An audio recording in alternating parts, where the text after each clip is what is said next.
Dear students, నా యొక్క Tally online క్లాసెస్కి స్వాగతం. నా యొక్క ఆడియో వీడియో క్లియర్గా ఉందా? సో వీడియో నాకు కనిపిస్తూ ఉంది, ఆడియో క్లియర్గా ఉందా? Okay, right. ఈరోజు మనం డిస్కస్ చేసే టాపిక్ ఏంటంటే బ్యాంక్ రికన్సిలియేషన్ స్టేట్మెంట్. జిఎస్టీకి సంబంధించి, టీడీఎస్ సంబంధించి అంతా నేర్చుకున్నాం. తర్వాత అది కాదు, కొన్ని స్పెషల్ పాయింట్స్ కూడా నేర్చుకున్నాం. స్పెషల్ టాపిక్స్ ఏంటంటే group company, purchase order, sales order అన్ని నేర్చుకున్నాం. అదైన తర్వాత ఇప్పుడు బ్యాంక్ రికన్సిలియేషన్ స్టేట్మెంట్ చాలా ఇంపార్టెంట్, ప్రతి సంస్థకి చాలా అవసరం. బ్యాంక్ రికన్సిలియేషన్ స్టేట్మెంట్ గురించి నేర్చుకుంటాం. ఇప్పుడు మనం స్క్రీన్ షేర్ చేస్తున్నాను. ఇప్పుడు మన కస్టమర్స్, సప్లైస్ తోటి మనం డీల్ చేసేటప్పుడు, గూడ్స్ పర్చేజ్ సేల్స్ చేసేటప్పుడు కానీ, ఇతరత్ర ఏమైనా ఇన్కమ్స్ కానీ ఎక్స్పెన్సెస్ కానీ పే చేసేటప్పుడు లేదా రిసీవ్ చేసేటప్పుడు, మనం బ్యాంక్ ద్వారా ట్రాన్సాక్షన్ చేసినప్పుడు మనం చెక్ ద్వారా ట్రాన్సాక్షన్ చేస్తాం లేదా ఆన్లైన్లో చేస్తాం. ఇప్పుడు మనకు వచ్చినటువంటి అమౌంట్లన్నీ చెక్ ద్వారా మనం వెంటనే బ్యాంక్లో డిపాజిట్ చేస్తాం. అలాగే బయట వ్యక్తులకి మనం పేమెంట్ చేసేటప్పుడు చెక్ ద్వారా పేమెంట్ చేస్తాం. చెక్ కాకుండా ఆన్లైన్లో నెఫ్ట్, ఆర్టీజీఎస్ వాటి ద్వారా కూడా మనకు వస్తూ ఉంటుంది, మనం పే చేస్తూ ఉంటాం. ఇదంతా బ్యాంకు ద్వారా జరుగుతూ ఉంటాయి.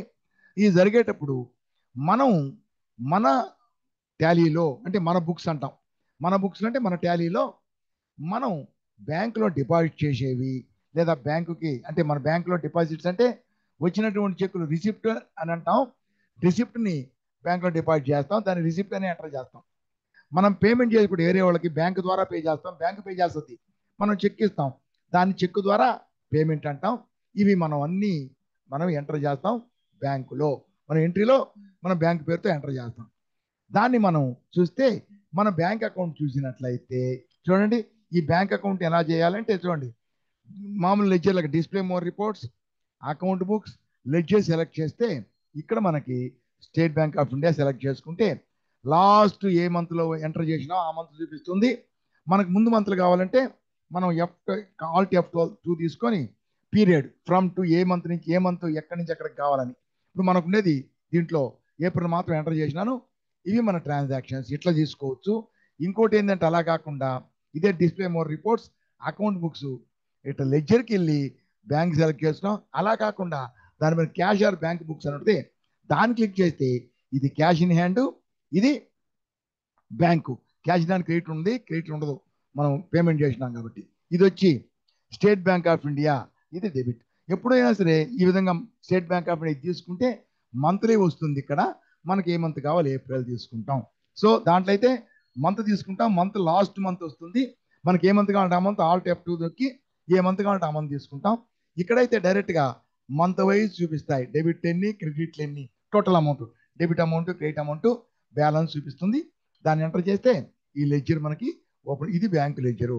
దీంట్లో చూడండి, మనకు వచ్చిన రిసిప్ట్లు చెక్కుల ద్వారా కానీ ఆన్లైన్ ద్వారా కానీ ఎలాగైనా సరే మనకు వచ్చిన చెక్కు రిసిప్ట్లన్నీ మనం చెక్ వస్తే మనం బ్యాంకులో వేస్తాం.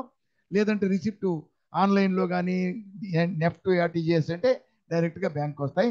అలా మనకు వచ్చినటువంటి రిసిప్ట్లన్నీ మొత్తం బ్యాంకులో డిపాజిట్ చేస్తాం. అంటే మన డబ్బు బ్యాంకులో ఉంది, మనం అన్ని డెబిట్ చేస్తాం. మనకు వచ్చిన రిసిప్ట్లు అంటే వాటిని మనం బ్యాంకులో డిపాజిట్ చేస్తాం. చెక్కులు అవన్నీ కూడా మన డిపాజిట్లు లేదా రిసిప్ట్లు అంటే ఇవన్నీ డెబిట్ చేస్తాం. అలాగే మనం పేమెంట్ చేసేటప్పుడు చెక్ ద్వారా పేమెంట్ చేస్తాం, ఆన్లైన్లో పేమెంట్ చేస్తాం. ఎలా పేమెంట్ చేసినా త్రూ బ్యాంక్ పేమెంట్ చేస్తాం కాబట్టి పేమెంట్లన్నింటినీ బ్యాంక్ అకౌంట్ని క్రెడిట్ చేస్తాం. ఎందుకని, ఇవన్నీ డిపాజిట్ చేసామంటే ఈ డబ్బుని రిసీవర్ బ్యాంకు కాబట్టి డెబిట్ చేస్తాం. మనం పే చేసినప్పుడు బయట వాళ్ళకి మన తరఫున మన డబ్బుని బ్యాంకు పే చేస్తుంది కాబట్టి డెబిట్ ద రిసీవర్ డెబిట్ చేసాం. క్రెడిట్ ద గివర్, ఎప్పుడైతే బ్యాంకు బయట వాళ్ళకి ఇస్తుందో మన డబ్బుని క్రెడిట్ ద గివర్ కాబట్టి క్రెడిట్ చేస్తాం. సో మనకి అమౌంట్ వచ్చినప్పుడు బ్యాంకులో వేస్తాం కదా, దాన్ని డెబిట్ చేస్తాం. అంటే బ్యాంకులో డిపాజిట్ అనుకుందాం, డెబిట్ చేస్తాం. మనం వేరే వాళ్ళకి పే చేస్తే మనం విత్డ్రా చేసుకున్నట్టు మనకు విత్డ్రాయల్స్ అంతా క్రెడిట్ చేస్తాము. ఇప్పుడు ప్రతి ఒక్కటి మనం ఎంటర్ చేసే ప్రతి ఎంట్రీకి మనం బ్యాంక్ అకౌంట్లో డిపాజిట్, డెబిట్, క్రెడిట్ వచ్చి విత్డ్రాయల్స్ క్రెడిట్ చేస్తామే. దానికి బ్యాంక్ వాళ్ళు తమ పుస్తకాల్లో మన అకౌంట్ ఉంటుంది కదా, మన బుక్లో బ్యాంక్ అకౌంట్ లాగా బ్యాంక్ వాళ్ళు వాళ్ళ బుక్లో మన అకౌంట్ ఉంటుంది. ఆ అకౌంట్కి వాళ్ళు ఆపోజిట్ మనం డెబిట్ చేస్తాం. మనం ఎందుకని బ్యాంకు రిసీవర్ డిపాజిట్ చేస్తే వాడికి మనం గివర్ అవుతాం కాబట్టి మన అకౌంట్ని క్రెడిట్ చేస్తాడు. సో మనం డెబిట్ చేసే అమౌంట్లన్నీ బ్యాంక్ వాళ్ళు మన అకౌంట్లో క్రెడిట్ చేస్తారు.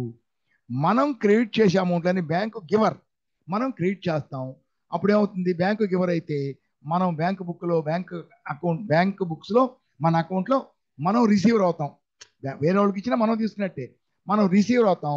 కాబట్టి మన అకౌంట్ని ఏం చేస్తాడు, వాడు డెబిట్ చేస్తాడు. మనం క్రెడిట్ చేస్తే వాడు డెబిట్ చేస్తాడు. సింపుల్గా మనం డెబిట్ చేసే ఐటమ్స్ అన్నీ వాడు వాళ్ళ బుక్లో క్రెడిట్ చేస్తాడు. మనం క్రెడిట్ చేసే ఐటమ్స్ అన్నీ వాళ్ళ బుక్లో డెబిట్ చేస్తాడు. వాళ్ళ బుక్లో ఎలా చేశాడు ఏం మనం చూడగలమా? అందువల్ల ప్రతి నెల బ్యాంకు నుంచి మనం స్టేట్మెంట్ తీసుకుంటాం. స్టేట్మెంట్ అంటే ఏంది? బ్యాంక్ బుక్స్లో ఉండేటటువంటి మన యొక్క అకౌంట్ యొక్క కాపీ, మన అకౌంట్ యొక్క కాపీని వాడు ఇస్తాడు. ఇస్తే దాంట్లో మనం మన లెడ్జర్లో మన బుక్లో బ్యాంక్ అకౌంట్లో మనం డెబిట్ చేసిన అమౌంట్స్ అన్నీ ఆ స్టేట్మెంట్లో క్రెడిట్ ఉంటాయి. మన స్టేట్మెంట్ మన యొక్క అకౌంట్లో బ్యాంక్ అకౌంట్లో మన బుక్స్లో ఉండే క్రెడిట్ అమౌంట్స్ అన్నీ బ్యాంకులో ఆ ఇచ్చినటువంటి స్టేట్మెంట్లో డెబిట్ ఉంటాయి. సో అలా ఉంటుంది చూడండి, ఈ విధంగా ఉంటుంది చూడండి. క్రెడిట్ డెబిట్ ఇప్పుడు మామూలుగా బ్యాంకులు కొన్ని బ్యాంకుల్లో డెబిట్ క్రెడిట్ అని ఉంటుంది. మన క్రెడిట్ వీళ్ళకి డెబిట్, మన డెబిట్ వీళ్ళకి క్రెడిట్. సారీ మన తెచ్చి డెబిట్ కదా, మన డెబిట్ వీళ్ళ బుక్లో క్రెడిట్, మన క్రెడిట్ అంటే మన బుక్లో క్రెడిట్ వీళ్ళ బుక్లో డెబిట్. కాబట్టి మనం మామూలుగా డిపాజిట్స్ అంటాం డెబిట్, వీడి దాంట్లో క్రెడిట్ కదా, వీడి బుక్లో ఉండే క్రెడిట్ని వాళ్ళు డిపాజిట్స్ అంటారు. కొన్ని బ్యాంకుల్లో డెబిట్ క్రెడిట్ చూడండి, డెబిట్ క్రెడిట్ ఇది వచ్చి డిపాజిట్, ఇది విత్డ్రాయల్ మన బుక్లో. దానికి ఆపోజిట్ వాళ్ళ బుక్లో డెబిట్ అంటే విత్డ్రాయల్, క్రెడిట్ అంటే డిపాజిట్ వీళ్ళ బుక్లో. కాబట్టి ఈ డెబిట్ క్రెడిట్ అనే దానికి ఒక్కోసారి కొన్ని బ్యాంకులు ఇలా డెబిట్ క్రెడిట్ యూజ్ చేస్తారు.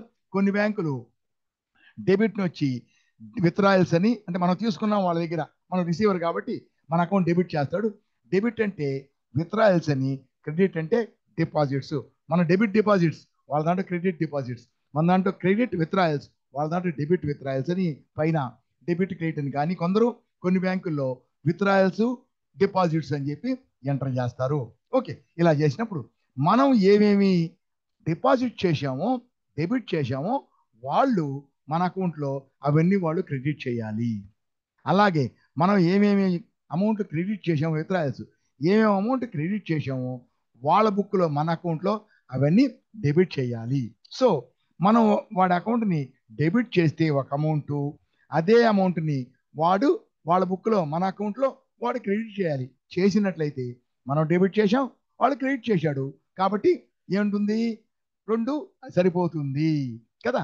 అలా మనం డెబిట్ చేసినని వాడు క్రెడిట్ చేసి, మనం క్రెడిట్ చేసినని వాడు డెబిట్ చేసినట్లయితే మన బుక్లో ఉండేటటువంటి బ్యాంక్ అకౌంట్లో ఉండే బ్యాలెన్సు, బ్యాంక్ బుక్లో ఉండేటటువంటి మన అకౌంట్ అంటే స్టేట్మెంట్ అంటాం దాన్ని కాపీ, మన అకౌంట్ స్టేట్మెంట్లో ఉండే బ్యాలెన్సు రెండు ఒకటే ఉంటాయి. నేను 10 రూపాయలు ఇచ్చాను, వాడు 10 రూపాయలు వచ్చినట్టు తీసుకుంటాడు, రెండు సరిపోతాయి కదా. అట్లా చేస్తే మన అకౌంట్లో బ్యాలెన్సు వాళ్ళ అకౌంట్లో బ్యాలెన్సు రెండు సమానంగా ఉండాలి. సమానంగా ఉండవు. అలా సమానంగా లేకపోతే ఏమేమి ఎంట్రీలు మన దాంట్లో ఉండే డెబిట్లు వాళ్ళ దాంట్లో క్రెడిట్ ఉన్నాయి, మన దాంట్లో ఉండే క్రెడిట్లు ఏమేమి వాడి దాంట్లో డెబిట్ ఉన్నాయి అని తీసుకొని, అవి కాకుండా మన దాంట్లో ఉండే డెబిట్లు వాడి దాంట్లో ఏమి లేవు, క్రెడిట్ లేవు, మన దాంట్లో ఉండే క్రెడిట్లు వాడి దాంట్లో డెబిట్లు ఏమి లేవు తీసుకున్నట్లయితే ఆ లేనందువల్ల డిఫరెన్స్ వస్తుంది. కాబట్టి మనం మన బ్యాంక్ బుక్లో ఇంత ఉంది బ్యాలెన్స్ తీసుకుంటే దాంట్లో మన దాంట్లో ఉండే బ్యాంకులో ఏమి లేవు, అలా బ్యాంకులో ఉండేవి మన దాంట్లో ఏమి లేవు తీసుకుంటే వాటి వల్ల డిఫరెన్స్ వచ్చింది. వాటన్నిటిని తీసుకొని మనం రికన్సిలేషన్ చేయాలి. అంటే మన బుక్లో ఉండేది బ్యాంకులో ఉందా లేదా, బ్యాంకులో ఉంటే నో డిఫరెన్స్, బ్యాంకులో లేకపోతే డిఫరెన్స్ వస్తుంది అని మనం చెయ్యాలి. దానికి స్టేట్మెంట్ తయారు చేస్తాం, దానికి బ్యాంక్ రికన్సిలేషన్ స్టేట్మెంట్ అంటాం. ఇప్పుడు మామూలుగా మన బుక్లో ఉండేవి బ్యాంకులో లేకపోవచ్చు, బ్యాంకులో ఉండేవి మన బుక్లో లేకపోవచ్చు. సో మన బుక్లో ఉండేవి డెబిట్ అయినా క్రెడిట్ అయినా, మన బుక్లో డెబిట్ అయినా క్రెడిట్ అయినా, డెబిట్ వాళ్ళ క్రెడిట్, మన దాంట్లో క్రెడిట్ వాళ్ళ దాంట్లో డెబిట్. మన బుక్లో ఉండే డెబిట్స్ కానీ మన బుక్లో ఉండే క్రెడిట్స్ కానీ బ్యాంకు స్టేట్మెంట్లో అంటే బ్యాంక్ అకౌంట్లో బ్యాంకు బుక్స్లో మన అకౌంటు లేకపోతే మనం వాళ్ళ అకౌంట్లో ఎంటర్ చేయలేము. దానివల్ల అవి మళ్ళీ ఆ చెక్స్ డిపాజిట్ చేసి క్లియర్ అయిన ఇష్యూ చేసిన అన్ని కూడా తర్వాత కొన్ని రోజుల తర్వాత అవి క్లియర్ అయిపోతాయి. క్లియర్ అయిపోయినందువల్ల అప్పుడు డిఫరెన్స్ లేక ప్రస్తుతమైన డిఫరెన్స్ మనం ఎంటర్ చేసాం, వాడు ఎంటర్ చేయాల, డిఫరెన్స్ ఉంది, కొన్ని రోజుల తర్వాత ఎంటర్ చేస్తాడు, అప్పుడు క్లియర్ అయిపోతుంది. అలా అందువల్ల ఆ బ్యాలెన్స్లన్నీ తర్వాత క్లియర్ అవుతాయి. ప్రస్తుతానికైతే మనం ఎంటర్ చేసి వాళ్ళు ఎంటర్ చేయలేదు, దానివల్ల డిఫరెన్స్ ఉంది. అవి ఖచ్చితంగా మనం ఏం చేయలేము, అది వాళ్ళే ఎంటర్ చేయాలి, మనం ఏం చేయలేము. అలా కాకుండా బ్యాంక్ బుక్లో ఉందనుకో, డెబిట్ కానీ క్రెడిట్ కానీ, డెబిట్ కానీ క్రెడిట్ కానీ, డెబిట్ అంటే విత్డ్రాయల్ కదా బ్యాంక్ బుక్లో, ఇది బ్యాంకు బుక్లో ఉన్నట్లయితే దాన్ని మన బుక్లో లేకపోతే మనం ఏం చేయొచ్చు, బ్యాంకు బుక్లో ఉండేవి మన బుక్లో లేవనుకో, వాటిని మన బుక్లో ఎంటర్ చేసుకోవచ్చు. ఎంటర్ చేసుకుంటే ఆ వాటి వల్ల డిఫరెన్స్ అనేది పోతుంది. సో మన బుక్లో ఉండేవి వాళ్ళ బుక్లో లేకపోతే మనం ఏమి చేయలేం, ఆ డిఫరెన్స్ అలాగే ఉంటుంది అవి క్లియర్ అయ్యేదాకా. అదే వాడి బుక్లో ఉండేవి మన బుక్లో లేకపోతే మనం ఏ డేట్ ఉందో వాడి బుక్లో ఆ డేట్ ప్రకారం మన దాన్ని ఎంటర్ చేసేసుకోవచ్చు.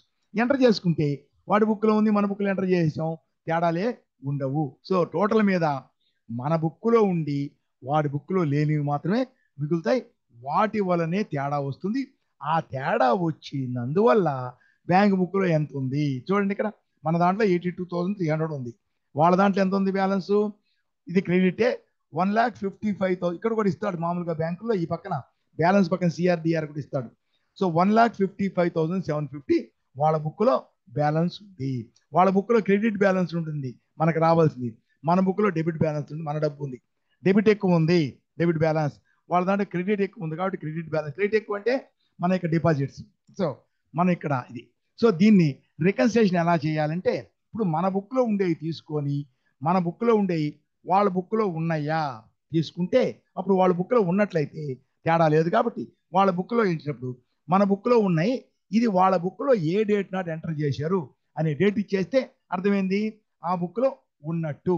అలా మన బుక్లో ఉండే అన్ని వాళ్ళ బుక్లో కూడా ఉంటే వాటన్నిటికీ మనం వాళ్ళ డేట్ ఇస్తాం. అంటే బ్యాంకులో ఏ రోజు ఎంటర్ చేశాడు దాన్నే బ్యాంకు డేట్ అని మన బుక్లో మనం ఎంటర్ చేసాం, వాడు తర్వాత వెంటనే ఎంటర్ చేయకపోవచ్చు, తర్వాత ఎంటర్ చేయొచ్చు, వాడు ఎప్పుడు ఎంటర్ చేశాడో ఆ డేట్ ఇస్తాం, దాన్నే బ్యాంకు డేట్ అంట. కొన్ని బ్యాంకుల్లో బ్యాంకు డేట్ అంటారు, కొన్ని బ్యాంకుల్లో వాల్యూ డేట్ అంటే ఇక్కడ ఇస్తారు, బ్యాంకుల్లో కూడా ఇక్కడ ఇస్తారు కాలం. ఇది ట్రాన్సాక్షన్ డేటు, డెబిట్ క్రెడిట్ ఇచ్చి ఈ పక్కన అన్ని చెక్ నంబర్ అన్ని ఇచ్చి ఈ పక్కన ఇంకో కాలం ఏంటంటే వాల్యూ డేట్, ఈ అమౌంట్లు ఎప్పుడు ఎంటర్ చేసాం, ఇది వచ్చి ట్రాన్సాక్షన్ డేట్. అది కాబట్టి ఎంటర్ చేసింది ఎప్పుడు వాళ్ళు, ఆ ఎంటర్ చేసినటువంటి డేట్ దాన్ని అంటాం బ్యాంక్ డేట్ అంటాం. కొన్ని బ్యాంకులు వాల్యూ డేట్ అంటారు. సో వాల్యూ డేట్ అంటే మనం ఎంటర్ చేసింది బ్యాంకులో ఎప్పుడు ఎంటర్ చేశాడు ఆ డేట్ కూడా, ఆ డేట్ మనం ఇచ్చినట్లయితే సో మనం అంటే ఏమంటాం, వాడు ఎంటర్ చేశాడని మనం ఎంటర్ చేసాం, వాడు ఎంటర్ చేసాం, డిఫరెన్స్ పోతుంది. అలా కాకుండా మనం ఎంటర్ చేసినవి వాడు ఎంటర్ చేయకుండా ఉంటే వాటి వల్ల ఖచ్చితంగా డిఫరెన్స్ ఉంటుంది, వాడు వాటిని క్లియర్ చేసిందాకా. అది వాడి బుక్లో ఉండే మన దాంట్లో లేవనుకో, అవి మనం అట్లా వాటి ఏం చేస్తాం, మనం ఎంటర్ చేసేయచ్చు, మనం చేయగలం మన బుక్లో, వాడి బుక్లో మనం చేయలేం కాబట్టి అవి ఏం చేయలేం. మన బుక్లో లేకపోతే వాడి అవి మాత్రం మనం వెంటనే ఎంటర్ చేసేస్తే ఇంకా దాని డిఫరెన్స్ పోతుంది. కాబట్టి మన బుక్లో ఉండే వాడి బుక్లో లేకుంటే డిపాజిట్స్ కానీ విత్డ్రాయల్స్ కానీ వాటి వల్లే డిఫరెన్స్, అవి మాత్రం తీసుకొని మన బుక్లో ఎంత ఉంది ఆ డిఫరెన్స్ లేనిది ఏవి ఉండయో తీసుకుంటే వాడి బుక్లో ఎంతో బ్యాలెన్స్ వచ్చేస్తుంది. సో ఆ డిఫరెన్స్ వల్ల ఎంత బ్యాలెన్స్ మారింది, ఆ డిఫరెన్స్ క్లియర్ అయిపోతే, ఆ చెక్కులు క్లియర్ అయిపోతే అప్పుడు మన దాంట్లో వాళ్ళ దాంట్లో రెండిట్లో ఒకటే బ్యాలెన్స్ ఉంటుంది. క్లియర్ అయితే అంతవరకు ఆ డిఫరెన్స్ల వల్ల తేడా ఉంది అని. కాబట్టి ఏం చేస్తాం మనం, దీన్ని రికన్సిలేషన్ చేయాలి. అలా అంటే ఏంది, ఇప్పుడు మనం ఉండే డెబిట్ ఉంది, మన డెబిట్ ఇది వాడి దాంట్లో క్రెడిట్ ఉండాలి, మనం దాంట్లో డెబిట్ చేసి ఉన్నాం, వాడి దాంట్లో క్రెడిట్ ఉంది, ఎప్పుడు ఎంటర్ చేశాడు వాడు అనే డేట్ ఇక్కడ ఇస్తే ఇది మన దాంట్లో ఉంది, వాడి దాంట్లో ఎప్పుడు ఎంటర్ చేసిన ఆ డేట్ ఇచ్చినట్లయితే రెండిట్లో ఉంది కాబట్టి ఆ డిఫరెన్స్ లేదు, దానివల్ల డిఫరెన్స్ లేదు. అట్లా ఒక్కొక్కటి తీసుకుంటాం, డెబిట్ క్రెడిట్ అన్ని తీసుకుంటాం. ఫస్ట్ మనం చేస్తా అంటే మన డెబిట్ బ్యాంక్ అకౌంట్లో క్రెడిట్, బ్యాంక్ స్టేట్మెంట్ అంటాం దీన్ని, బ్యాంక్ స్టేట్మెంట్లో క్రెడిట్ తీసుకుంటాం. దీన్ని ఎలా చేయాలి రికన్సిలేషన్ అంటే, ఇప్పుడు చూడండి ఇక్కడ ఈ అకౌంట్ తీసుకున్నాం, ఫస్ట్ నుంచి ఎలా చేసుకుంటాం ఇక్కడ చూడండి, display more reports, account books, ledger select చేసుకొని State Bank of India select చేసుకొని మనకు కావాల్సిన నెలని సెలెక్ట్ చేసుకోవాలి. అలా కాకుండా ఇంకొకటి లెడ్జర్ సెలెక్ట్ చేసుకోకుండా పైన డే బుక్ అండ్ బ్యాంక్ ఉంది, అది చేస్తే డే బుక్ బ్యాంక్ అంటే క్యాష్ బ్యాంకు, ఈ బ్యాంక్ సెలెక్ట్ చేసుకుంటే ఇక్కడ మంత్ వారీ ఉంటుంది, మనకు కావాల్సిన మంత్ని సెలెక్ట్ చేసుకోవచ్చు. చేసుకున్నాం. ఓకే, ఇప్పుడు మనం దీన్ని రికన్సిలేషన్ చేయాలంటే ఎలా చేయాలంటే ఇక్కడ చూడండి, దీనికి పక్కన ఆల్ట్ ఆర్ అని ఉంటుంది. దానికన్నా ఆల్ట్ ఆర్ మనం కీబోర్డ్లో చేసిన దీన్ని క్లిక్ చేసిన ఈ విధంగా వస్తుంది. ఏంది ట్రాన్సాక్షన్స్ మొత్తం ఎన్ని ఉన్నాయి మన దాంట్లో, బ్యాంకులో ఎంత ఉందో మనకు తెలియదు. కాబట్టి మన బుక్లో ఎన్ని ఉన్నాయి మొత్తం కలిపి 1 2 3 4 చూడండి, 1 2 3 4 5 6 7 8 9 అంటే 2 3 4 5 6 7 8 9 డెబిట్లు. అంటే డెబిట్ అంటే మన దాంట్లో డిపాజిట్ 1 2 3 4 5 6 7 8 విత్డ్రాయల్స్ ఉన్నాయి. 9 డిపాజిట్లు 8 విత్డ్రాయల్స్. కాబట్టి మనం ఆల్ట్ ఆర్ నొక్కితే చూడండి, ఆల్ట్ ఆర్ సారీ నేను కంట్రోల్ ఆర్ నొక్కా, ఆల్ట్ ఆర్ నొక్కాలి. ఆల్ట్ ఆర్ నొక్కితే చూడండి మొత్తం 17 ట్రాన్సాక్షన్లు. చూడండి విత్డ్రాయల్స్ క్రెడిట్ 8 ఉన్నాయి, డిపాజిట్స్ డెబిట్ 9 ఉన్నాయి, మొత్తం కలిపి 18 కదా, మొత్తం కలిపి 17. సో దానివల్ల మన దాంట్లో బ్యాలెన్స్ ఎంత ఉంది, ఈ క్రెడిట్లు ఎంత డెబిట్లు ఎంత మొత్తం ఉంది. ఇప్పుడు దీన్ని రికన్సిలేషన్ యాడ్ చేయాలి. ఇవన్నీ మన దాంట్లో ఉండేవి, అవి వాడి దాంట్లో ఉండేయాలి ఏవో తీసుకుంటాం. మళ్ళా కూడా రికన్సైల్, మళ్ళీ అది అక్కడ వచ్చి రికన్సైల్ ఉంది, ఇక్కడ మాన్యువల్ రికన్సైల్ అని ఉంది, అది కూడా ఆల్టారే. మళ్ళీ ఆల్టార్ నొక్కినట్టే ఈ విధంగా వస్తుంది. డీటెయిల్స్ ఇంతకుముందు లేవు.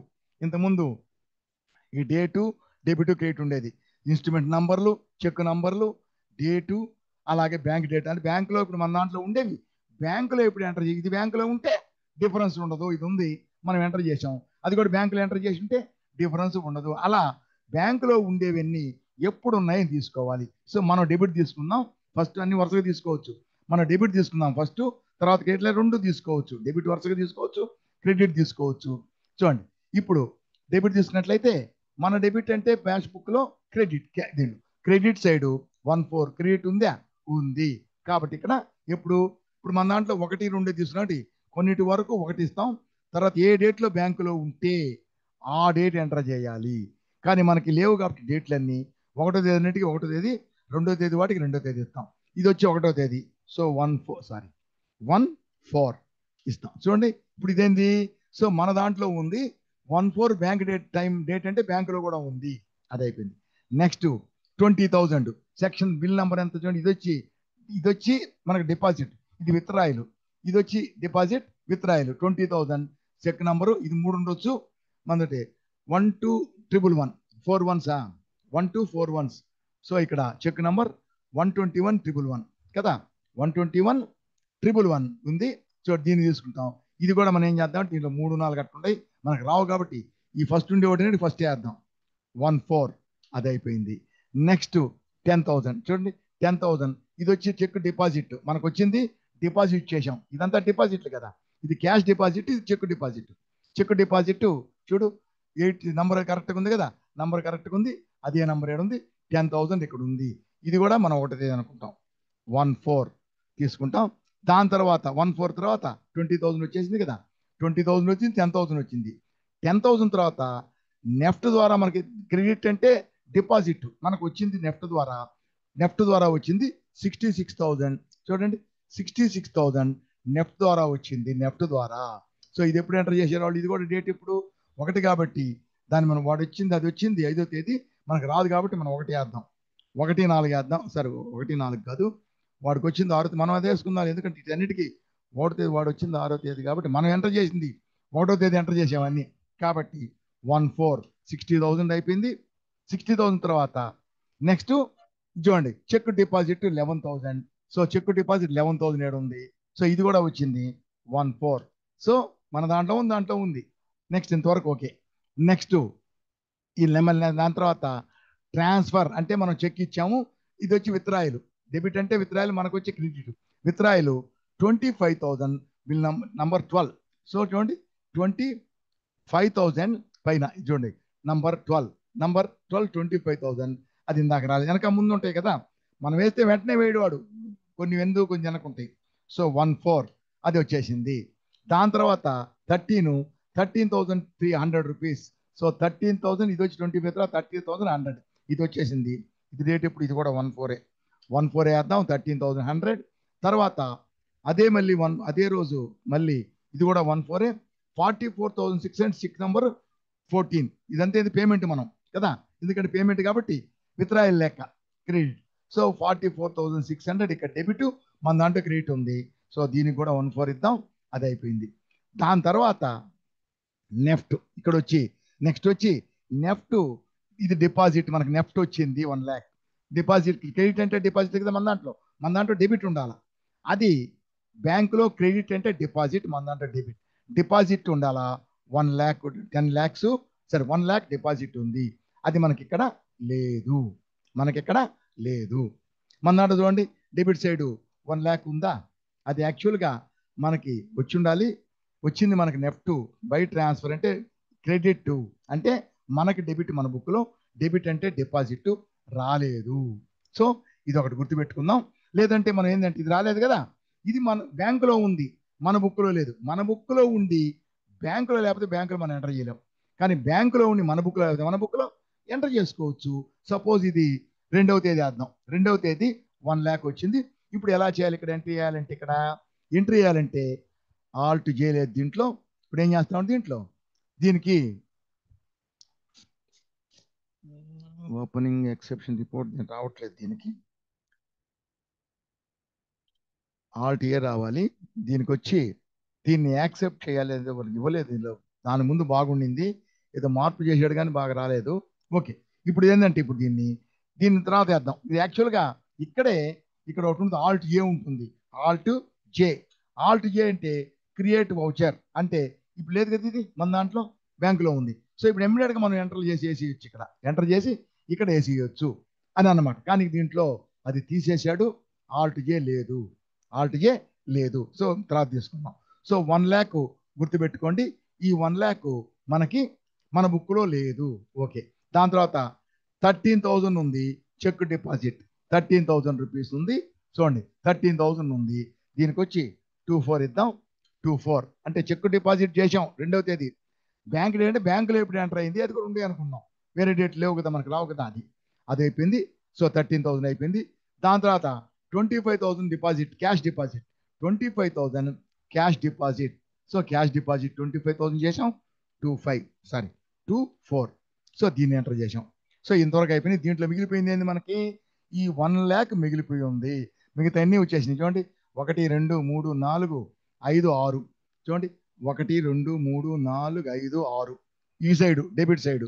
క్రెడిట్ సైడు చూడండి, 1 మనకి క్రెడిట్, ఇక్కడ డెబిట్ 1 2 3 4 వచ్చేసినాయి. ఇక్కడ క్రెడిట్ సైడ్ 1 2 3 4 వచ్చేసినాయి. ఇది రాలా, 20,000 రాలా, తర్వాత చూద్దాం. ఓకే, అది అయిపోయింది. దీని తర్వాత ఇప్పుడు ఈ సైడు మొత్తం అయిపోయినాయి, 25,000 వచ్చేసింది మనకి, అర్థమైందా, 25,000 వచ్చేసింది. ఈ 13,000 ఈ 1 lakh రాలా. ఈ సైడ్కి వస్తే 44,600 వచ్చింది. దాని తర్వాత చూడండి, దాని తర్వాత మనకి 2 lakhs విత్డ్రాయల్ ఉంది, 2 lakhs ఉంది. దీంట్లో కూడా వచ్చింది cash drawn by withdrawal cheque number 15 ఉంది కదా. సో దీన్ని కూడా 2 4 వేద్దాం, ఇది వచ్చేసింది, సరేనా, ఇది వచ్చేసింది. దాని తర్వాత దీని తర్వాత చూడండి నెఫ్ట్ వచ్చింది 5,000, చూడండి 50,000 రూపాయలు. ఇది వచ్చి మనకి విత్డ్రాయల్ అన్నమాట, మనం ఇచ్చాం, ఇది క్రెడిట్. మనకి క్రెడిట్ అంటే విత్డ్రాయల్, చెక్ ఇచ్చాం మనం, నెఫ్ట్ ద్వారా పంపించాం. ఇది కూడా క్యాష్ డ్రా చేసుకున్నాం, విత్డ్రా చేసుకున్నాం 2 lakhs. ఇది వచ్చి చెక్ ఇచ్చాం కాబట్టి ఇది కూడా 2వ తేదీ ఇది వచ్చేసింది 50,000, సరేనా. పోతే ఇంకేంది, అన్నీ అయిపోయినాయి, ఇంకేం లేవు. కాబట్టి ఇక్కడ మనకి ఇంకా చూడండి వీటన్నిటిలో ఈ 13,000 ఈ 2 ఈ 4 రావాలి, ఈ సైడు ఈ 1,00,000 రావాలి కదా. ఇప్పుడు మనం ఏం చేద్దామంటే దీన్ని యాక్సెప్ట్ చేసేస్తే ఇప్పుడు అన్ని డిఫరెన్స్ ఉండేవి మనం ఎంటర్ చేసాం కదా.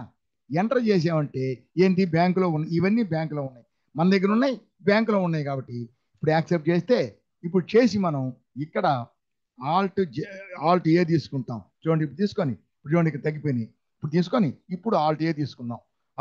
ఇప్పుడు చూడండి దీనికి వచ్చేసాం కదా బ్యాంక్ అకౌంట్ మొత్తం కనపడతాయి, ఆల్ రికన్సిలేషన్ కొన్నే కనపడతాయి. ఇప్పుడు మనం ఎంట్రీలు వేద్దాం.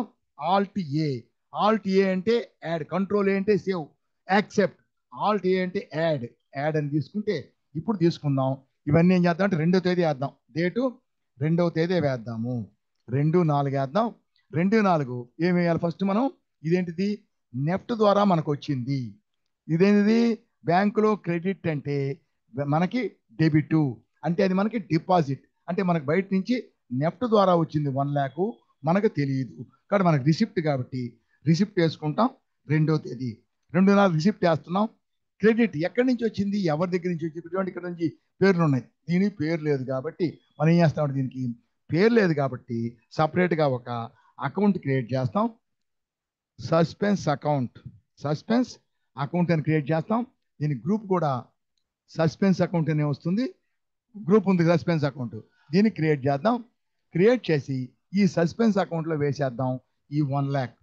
ఎందుకంటే సస్పెన్స్ అకౌంట్లో వేస్తాం, మనకు వచ్చింది కాబట్టి. నెక్స్ట్ ఎవరికి వచ్చింది? అది స్టేట్ బ్యాంకుకి వచ్చింది. స్టేట్ బ్యాంక్ వచ్చింది. ఇక్కడ ఎలా వచ్చింది? చెక్కు కాదు, ఎలా వచ్చింది? ఇది నెఫ్ట్ కాబట్టి దానికి ఏం అంటే ఇక్కడ స్పేస్ బార్ నొక్కి, సో నెఫ్ట్ కాబట్టి ఈ ఫండ్స్ ట్రాన్స్ఫర్, చెక్కు కాదు, ఈ ఫండ్స్ ట్రాన్స్ఫర్ అని తీసుకోవాలి. తీసుకొని ఇక్కడ మనం ఇక్కడ NEFT అని తీసుకుంటాం. నెఫ్ట్ ద్వారా వచ్చింది మనకి, నెఫ్ట్ వచ్చింది 1 lakh అని తీసుకుంటాం. సో ఇక్కడ సస్పెన్స్ అకౌంట్ అని తీసుకున్న తర్వాత 1 lakh ఆడ ఉంటుంది.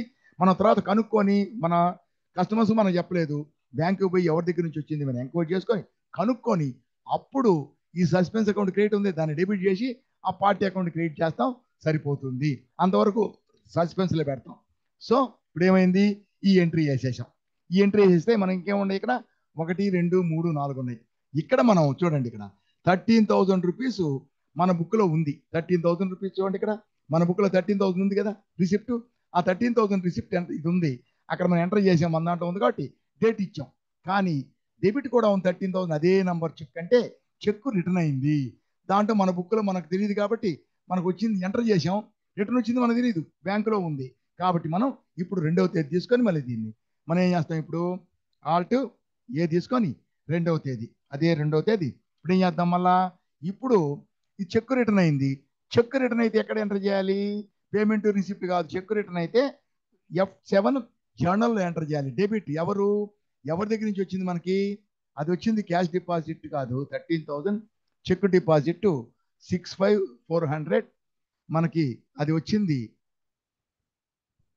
13,000 కదా. ఒకసారి చూద్దాం, 13,000 వచ్చింది కదా, 13,000 వచ్చింది. సప్లై 13,000, ఇది 13,000 రిసిప్ట్ కస్టమర్ ఈ నుంచి వచ్చింది మనకి కాబట్టి ఇప్పుడు మనకి కస్టమర్ ఈ మళ్ళీ మనకు బాకీ పడతాడు. సో కస్టమర్ ఈ ఎంత బాకీ? 13,000 రూపీస్ బాకీ పడుతున్నాడు. 13,000 బాకీ పడ్డాడు కస్టమర్ ఈ 13,000 బాకీ పడ్డాడు. ఆన్ అకౌంట్ బిల్లు లేవు, బిల్లు ఉంటే దానికి అగ్నిస్ట్గా పేమెంట్ ఇచ్చాడు, బిల్లు క్లోజ్ అయిపోయింది. ఇప్పుడు మళ్ళీ బాకీ పడ్డాడు, చెక్ బౌన్స్ అయ్యి ఆన్ అకౌంట్ వస్తుంది.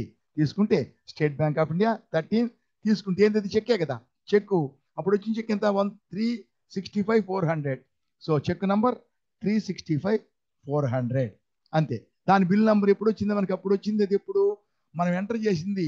1వ తేదీ ఎంటర్ చేసామా, 2వ తేదీ ఎంటర్ చేసినామా? 1వ తేదీ ఎంటర్ చేసాం అనుకుంటాం. సో 1వ తేదీ ఎంటర్ చేసి ఉంటాం. అప్పుడు 1వ తేదీ అంటే 2వ తేదీ ఇద్దాంలేండి, 2వ తేదీ ఇచ్చేద్దాం. అయిపోయింది, ఇది అయిపోయింది. దాని తర్వాత ఇంకేముండే ఇక్కడ? Alt A పెట్టుకుందాం, ఇక్కడ Alt A పెట్టి అది అయిపోయింది. దాని తర్వాత చూడు, 250 rupees check return charges, return అయింది కాబట్టి బ్యాంక్ ఛార్జెస్ చేస్తాడు. చెక్ బుక్ ఇష్యూ చేస్తే బ్యాంక్ ఛార్జెస్ చేస్తాడు. ఈ రెండు మామూలుగా ఒకే డేట్ ఉండకపోవచ్చు కాబట్టి రెండింటిని మనం సపరేట్గా ఎంటర్ చేద్దాం. ఏమంటాం వీటిని? బ్యాంకు ఇది ఎంటర్ చేసాం, బ్యాంకు ఛార్జెస్ అంట, దీన్ని ఎంటర్ చేసాం, దీన్ని ఎంటర్ చేసాం, మిగతా అన్నీ ఉన్నాయి. తర్వాత బ్యాంకు ఛార్జెస్ అంట, కొన్ని వచ్చి మన బ్యాంకు ఛార్జెస్ అంటాం. 250, ఒక 300, 550 రెండింటిని వేరేగా వేయాలి యాక్చువల్గా. కానీ మనకు డేట్లు రావు కాబట్టి వేరే డేట్ లేదు, ఒకే డేట్ కాబట్టి రెండు కలిపి ఇది బ్యాంక్ ఛార్జెస్, ఇది బ్యాంక్ ఛార్జెస్. 550 బ్యాంక్ ఛార్జెస్ అంటే బ్యాంకు మనం పే చేసినట్టు పేమెంట్లో వేస్తాం. సో మనం క్రియేట్ చేస్తాం బ్యాంక్ ఛార్జెస్ అని డెబిట్. ఖర్చు బ్యాంక్ ఛార్జెస్ ఎంత? 250 + 300, 550 బ్యాంక్ ఛార్జెస్. బ్యాంక్ ఏది? స్టేట్ బ్యాంక్ ఆఫ్ ఇండియాకి ఇస్తాం. ఇక్కడ వస్తే దీనికి చెక్కులు ఏమి ఇవ్వాల, దీనికి ఎట్లా? అదర్స్ అని తీసుకుంటాం. అదర్స్ అని తీసుకొని ఏం చేసింది? బ్యాంకు మన అకౌంట్ని డెబిట్ చేసింది డైరెక్ట్గా, అంతే కదా. తీసుకున్నాం, అయిపోయింది, అది అయిపోయింది. ఈ రెండు చేసాం. సో 1,000 రూపీస్ నుండి LIC ప్రీమియం డైరెక్ట్గా బ్యాంకు పే చేసింది. మన బ్యాంక్ అకౌంట్ డెబిట్ అంటే విత్డ్రాయల్, మన అకౌంట్ క్రెడిట్ చేయాలి మనం ఇక్కడ, సరేనా? ఇదేంటిది? 250 ఇంకో 550 ఎంటర్ చేసాం. దాని తర్వాత ఈ 1000 రూపీస్ ఎల్ఐసి ప్రీమియం, సో దీనికి కూడా వెళ్తాం. ఎల్ఐసి ప్రీమియం మనం పే చేశాము. ఎల్ఐసి ప్రీమియం దాంట్లో డెబిట్ అంటే విత్డ్రాయల్, సరేనా? బ్యాంకు నేరుగా పే చేసింది, పేమెంట్ అదే రెండవ తేదీ తీసుకుంటాం. LIC premium debit. కానీ ఎల్ఐసి ప్రీమియం అనేది బిజినెస్ కి ఖర్చా కాదు. బిజినెస్ కి ఎల్ఐసి ఉంటుందా? ఉండదు. అదేంది ఎల్ఐసి ప్రీమియం అంటే ప్రొపరేటర్ది. సో దాన్ని ఎంటర్ చేస్తాం, ఇక్కడ డ్రాయింగ్స్ లో ఎంటర్ చేస్తాం. కాబట్టి ఇక్కడ డ్రాయింగ్స్ అకౌంట్ ఉందా? చూడండి, డ్రాయింగ్స్ అకౌంట్ లేదు. కాబట్టి తీసుకొని డ్రాయింగ్స్ అకౌంట్ అని చెప్పి తీసుకుంటాం. అది దేని కిందకి వస్తుంది? అది క్యాపిటల్ కిందకే వస్తుంది. క్యాపిటల్ అకౌంట్ అని తీసుకుంటాం, ఎంటర్ చేస్తున్నాం. ఎంటర్ చేసి ఎంత amount? 1000 rupees. 1000 rupees credit state bank, bank ద్వారా కట్టాం, స్టేట్ బ్యాంకు తీసుకుంటాం. ఇది వచ్చి అది వచ్చి బ్యాంక్ డైరెక్ట్ గా డెబిట్ చేసింది కదా. కాబట్టి ఇక్కడ ఏం చేస్తాం, ఇక్కడ మనం దానికి అదర్ చెక్ అని కాకుండా మనం పే చేయలేదు, అదర్స్ అని తీసుకుంటాం. ఇక్కడ డెబిట్ అంటే బ్యాంకు డైరెక్ట్ గా డెబిట్ చేసింది, డెబిట్ అని తీసుకుంటాం. అయిపోయింది. ఇది పోతే సో ఈ రెండు కలిపాం, ఇది ఎంటర్ చేసాం, అయిపోయింది. సో డెబిట్ సైడ్ మొత్తం అయిపోయింది. క్రెడిట్ సైడ్ ఇది ఒకటి రాలేదు మన దాంట్లో. సో ఇప్పుడు అన్ని మనం మన బుక్ లో ఉండేవి బ్యాంకులో ఉండే సరే, బ్యాంక్ మన బుక్ లో ఉండేవన్నీ బ్యాంకులో ఉండే వాటిని డేట్ ఇచ్చాం, అలాగే కదా. ఇప్పుడు మనం మళ్ళీ ఇప్పుడు రికన్సిల్కి వెళ్తాం. ఆల్ట్ ఆర్, మళ్ళీ ఆల్ట్ ఆర్కి వెళ్తే చూడండి, ఇప్పుడు మళ్ళీ చూడండి, ఇక్కడ ఇక్కడ 20,000 రూపీస్ బ్యాంకులో రాలేదు. ఇప్పుడు మనం చేసాం కదా, ఈ 1,00,000 చేసాం రెండవ తేదీ. చూడండి 1,00,000, సో దీనికి 2,4 ఇచ్చేస్తాం. అలాగే ఈ 1,00,000 చేసాం. ఇది మనం అంతకుముందు ఎంటర్ చేసాం, 13,000 వెళ్ళిపోయింది యాక్సెప్ట్ చేసేసి. ఇప్పుడు ఆ 13,000 ఇక్కడ ఎంటర్ చేసాం, ఇది 13,000. ఇప్పుడు ఎంటర్ చేసింది 13,000, 550, ఇదిగో 550, 24, అలాగే 1,000 రూపీస్ 24 ఎంటర్ చేసాం. ఇవన్నీ మనకి మామూలుగా చూడండి 25 తర్వాత క్రెడిట్ ఉందే, ఈ డెబిట్ సైడ్ 12, 13, 30, 15 ఈ మూడు బ్యాంకులో లేవు.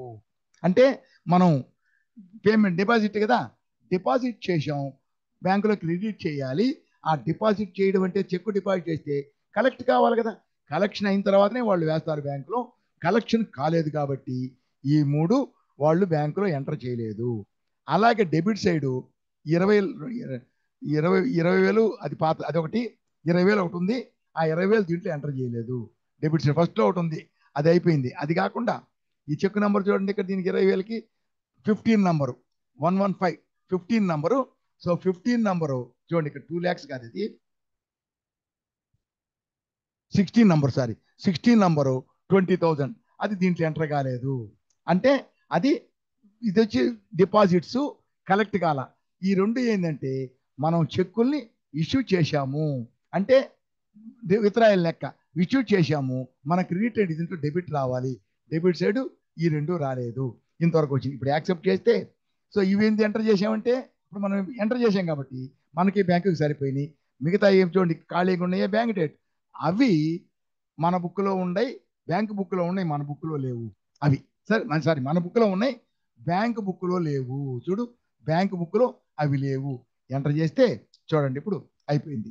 ఇప్పుడు మొత్తం ఎన్ని ఉండేది చూడండి, మొత్తం మనకి మళ్ళీ ఆర్కి వెళ్తే ఆల్ట్ ఆర్ వెళ్ళినట్లయితే సో అవి అయిపోయినాయి. సో డిపాజిట్ వైపు 3, మన దాంట్లో డిపాజిట్ 3 ఉన్నాయి, ఐ మీన్ విత్డ్రాయల్ 2 ఉన్నాయి. కాబట్టి ఎంటర్ ఎస్కేప్ చేస్తే చూడండి మొత్తం 5 ఉన్నాయి, విత్డ్రాయల్ 2 ఉన్నాయి, డిపాజిట్ 3 ఉన్నాయి. అంతేనా? ఆల్ట్ ఆర్ తీసుకోండి. Deposit 3, withdrawal 2, alt R. Deposit 3, withdrawal 2 ఉన్నాయి. అర్థమైందా? వీటి వల్ల మనకి టాలీ కాలేదు, సరేనా? దాని తర్వాత 12, 13, 20, 25. సో ఇప్పుడు తీసుకుంటే 185, 181, 750. 181, 750 తప్పు వచ్చింది. 181, 750 మైనస్ ఎంత ఉండాలి మన దాంట్లో? 155, 750. 155, 750 అంటే చూడండి, మైనస్ 155, 750 అంటే 26,000 ఏదో ఉండాలా. మన దాంట్లో ఉందా 26,000?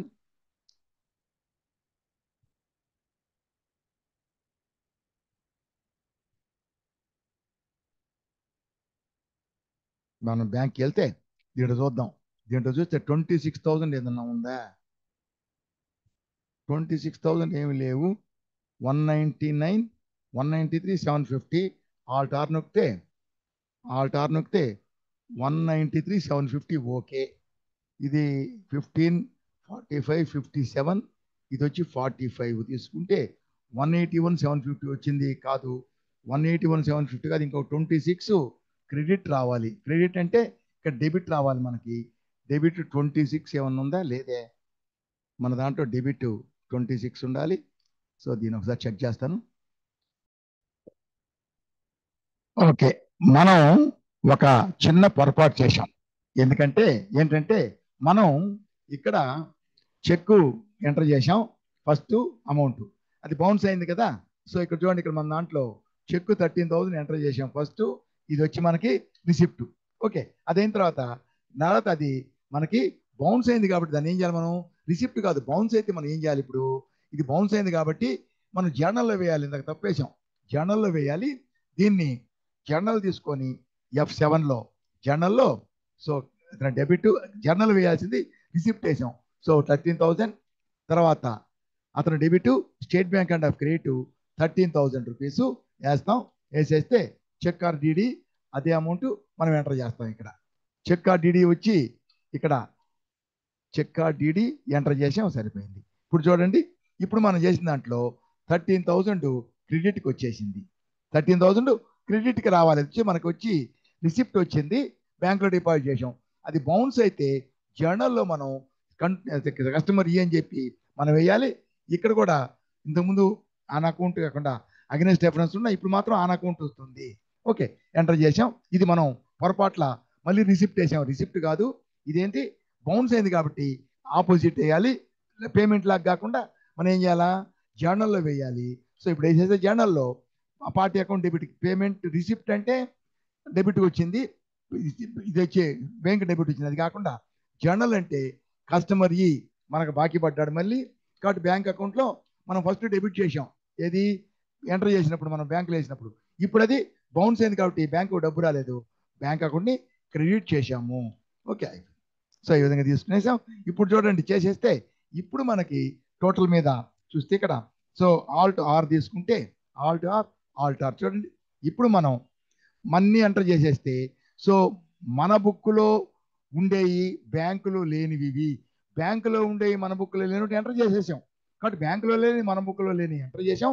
మన బుక్లో అంటే మన టాలీలో ఉండేవి, బ్యాంకులో లేనివి అవి మనం బ్యాంకులో పోయి ఎంటర్ చేయలేం. కాబట్టి మన డిపాజిట్స్ అంటే చెక్కులు డిపాజిట్ చేసింది 3, ఆ 3 ఇక్కడ క్రెడిట్ ఉండాలి, క్రెడిట్లో లేవు. మనం చెక్కులు ఇష్యూ చేసాం అంటే పేమెంట్ చేసాం, ఆ పేమెంట్లో ఈ 2 చెక్కులు ఉండాలి.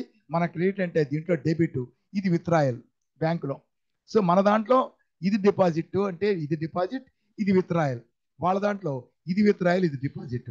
సో దీని సైడు ఇంతవరకు ఉన్నాయి, ఈ 2 లేవు. కాబట్టి మన బ్యాంక్ బుక్లో అడ్జస్ట్మెంట్ చేసిన తర్వాత ఎంట్రీలు చేసాం కదా, ఈ ఎంట్రీలు చేసిన తర్వాత ఫస్ట్ మాత్రం ఇవన్నీ లేవు మన బుక్లో, బ్యాంక్ బుక్లు అన్నీ అవన్నీ అడ్జస్ట్ చేసిన తర్వాత ఇప్పుడు మన బుక్లో 1,60,000 67,750 ఉంది మన బుక్లో, క్లోజింగ్ బ్యాలెన్స్ మన బుక్లో. సో ఆల్ట్ ఆర్ తీసుకుంటే మన బుక్లో balance as per company books 1,67,750 ఉంది. ఈ రెండింటి కారణం, ఈ 2 చెక్కులు క్రెడిట్, ఈ 3 చెక్కులు డెబిట్ వల్ల వాటి వల్ల డిఫరెన్స్ ఉంది. అవి డిపాజిట్స్ ఇంకా క్లియర్ కాలేదు, డిపాజిట్ కలెక్షన్ కాల. సో బ్యాంకు కలెక్ట్ చేసిన తర్వాత నెక్స్ట్ డేట్లో అప్పుడు అది ఎంటర్ చేస్తే బ్యాంకులో, అప్పుడు ఇవి 3 కూడా క్లియర్ అయిపోతే డిఫరెన్స్ పోతుంది. ఇది మనం ఇష్యూ చేసిన చెక్కులు ఆ పార్టీలు వచ్చి ఎన్కాష్ చేసుకుంటే వాళ్ళ బ్యాంకు ద్వారా మన దగ్గర నుంచి కలెక్షన్ చేసుకుంటే మన బ్యాంకులో ఇది కూడా పోతుంది. అప్పుడు ఈ డిఫరెన్స్ లేకుండా రెండిటికి ఒకటే బ్యాలెన్స్ వస్తుంది కదా. కాబట్టి ఇవి చేసిన దీనివల్ల బ్యాంకులో యాజ్ పర్ బ్యాంక్ ఎట్టుంది, ఎక్స్పెక్టెడ్ బ్యాంక్ బ్యాలెన్స్, ఇవన్నీ వీటి వల్ల బ్యాంక్ బ్యాలెన్స్లో 1,55,750 1,55,750 బ్యాంక్ బ్యాలెన్స్ ఇట్లా. సో మన దాంట్లో ఎంత ఉంది, బ్యాంకులో ఎంత ఉంది, ఎందుకు తేడా ఉంది? మిగతా అన్ని రెండిట్లో ఉండే అన్ని చేసేసాం, పోతే రెండిట్లో లేనివి మన బుక్లో ఉండే బ్యాంకులో లేని మనం ఎంటర్ చేసాం, నో ప్రాబ్లం. మన బుక్లో ఉండే బ్యాంకులో లేని మాత్రమే డిఫరెన్స్, ఎందుకంటే మనం బ్యాంకులో ఎంటర్ చేయలేం కాబట్టి. కాబట్టి వీటి వల్ల డిఫరెన్స్ వచ్చింది, దానివల్ల ఇంత ఉంది. ఈ మూడు ఈ మూడు ఈ రెండు అవి క్లియర్ అయిపోతే ఈ డిఫరెన్స్ అనేది ఉండదు. అప్పుడు రెండు ఒకటే బ్యాలెన్స్